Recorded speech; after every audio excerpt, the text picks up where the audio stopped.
ሜካፑ ውበቷን አጠፋው ወይስ ይበልጥ አጎላው? በሳሙና ብቻ ብትታጠብ ይበቃት ነበር የሚሉ አስተያየቶች ማህበራዊ ሚዲያውን አጨናንቀውታል።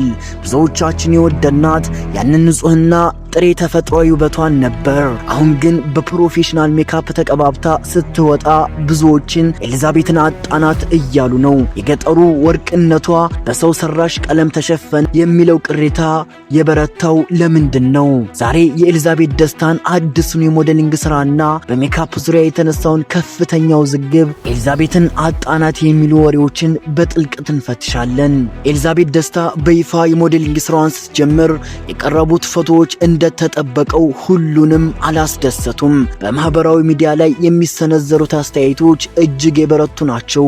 ሜካፑ የእሷን ማንነት አይወክልም የሚሉ ወገኖች እሷን ያወቅናት ሀድሮ ላይ በእርሻ ስራ ውስጥ ሆና ጸጉሯ እንደተያያዘ ፊቷ ላይ ምንም አይነት ኬሚካል ሳይኖር በነበረው ድንቅ ውበቷ መሆኑን ያስታውሳሉ።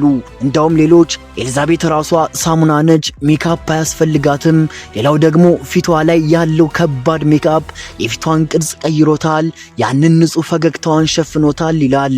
ይህ ስሜት የሚመነጨው ሰዎች ለኤልዛቤት ካላቸው ጥልቅ ፍቅርና እሷን እንደ ተፈጥሯዊ ምልክት አድርገው ከመመልከታቸው የመጣ ነው። ሃይ ፋሽን ሜካፕ ለለመደው የዓለም አቀፍ መድረክ ተራ ነገር ቢሆንም የኤልዛቤት ደጋፊዎች ግን እሷን በነበረችበት ማንነት ማየት ይመርጣሉ። የፈጣሪ ስራ በጣም የሚያስገርም ነው። በደቡብ ኢትዮጵያ ከምባታ ዞን ሀድሮ አካባቢ በሚገኝ ገጠር ውስጥ በእርሻ ስራ ቤተሰቦቿን የምትረዳ ተራ ወጣት ነበረች። ምስክር ከበደ የተባለ ፎቶግራፈር አንሺ በአጋጣሚ ያነሳቸው ምስሎች ግን የዓለምን አይን በእሷ ላይ እንዲያርፍ አደረጉ። ያለ ሜካፕ፣ ያለ ፊልተርና ያለ ሰው ሰራሽ ጌጣጌጥ የነበራት ግርማ ሞገስ ብዙዎችን አስገረመ። ይህ ዝናዋ በኢትዮጵያ ብቻ አልተገደበም።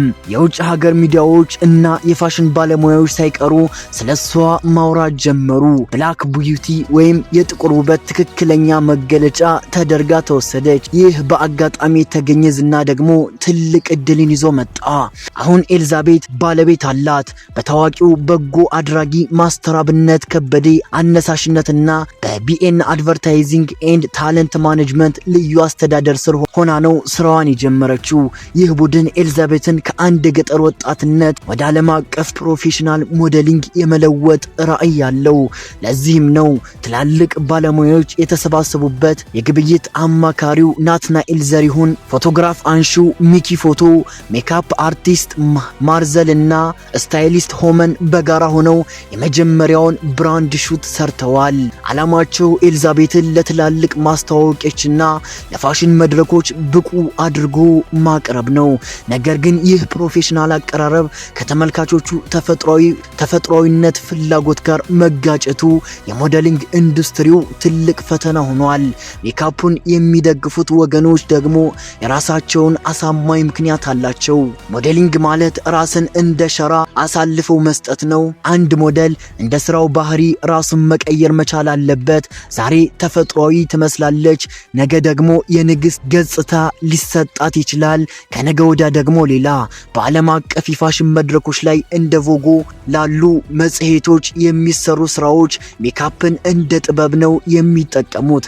ስለዚህ ኤልዛቤትን ሳሙና ብቻ ይበቃሻል ብሎ ማሰር እድገቷን መገደብ ሊሆን ይችላል። ሜካፑ የተደረገው ፊቷን ለማበላሸት ሳይሆን ለስቱዲዮ ብርሃንና ለሜካፕ ለካሜራ ጥራት ተስማሚ እንዲሆን ነው። ሞዴሊንግ ደግሞ የግድ መኳኳልን፣ መቀያየርንና አዳዲስ ገጽታዎችን ማሳየትን ይጠይቃል። ኤልዛቤት አሁን የራሷን የቲክቶክ እና የኢንስታግራም አካውንት ከፍታ በአጭር ጊዜ ውስጥ በ10 ሺዎች የሚቆጠሩ ተከታዮችን አፍርታለች። ይህ ትልቅ የገበያ አቅም ነው። ድርጅቶች ምርታቸውን በእሷ በኩል ለማስተዋወቅ ይሻማሉ። ይህ ሁሉ የሆነው ግን በዚሁ ተፈጥሯዊ ውበቷ ምክንያት መሆኑን ማኔጅመንቶቹ መዘንጋት የለባቸውም። ሰዎች ሜካፑን የተቃወሙት የኤልዛቤትን ስኬት ጠልተው ሳይሆን ለእሷ ያላቸው የውበት መለኪያ ንጽህናዋ ስለሆነ ነው። የጥበብ ዳይሬክተሮችና ሜካፕ አርቲስቶች ወደፊት በሚሰሯቸው ስራዎች ላይ የተመልካቹን ስሜት ግምት ውስጥ ማስገባት ይኖርባቸዋል። የኤልዛቤትን ማንነት ሳይቀይሩ ውበቷን ማድመቅ የጥበብ ስራቸው ትልቁ ፈተና ይሆናል። የኤልዛቤት ደስታ ጉዞ የጽናትና የክብር ታሪክ ነው። ከገጠር እርሻ ተነስታ ዓለም አቀፍ ዝና ላይ መድረሷ ለብዙ ወጣቶች አርአያ ነው። እሷ አዲሱን ትውልድ የኢትዮጵያ ሞዴሎችን በኩራት ትወክላለች። ባህላችንን፣ ልዩነታችንን እና ልቀታችንን ለዓለም የምታሳውቅበት ትልቅ እድል ተፈጥሮላታል።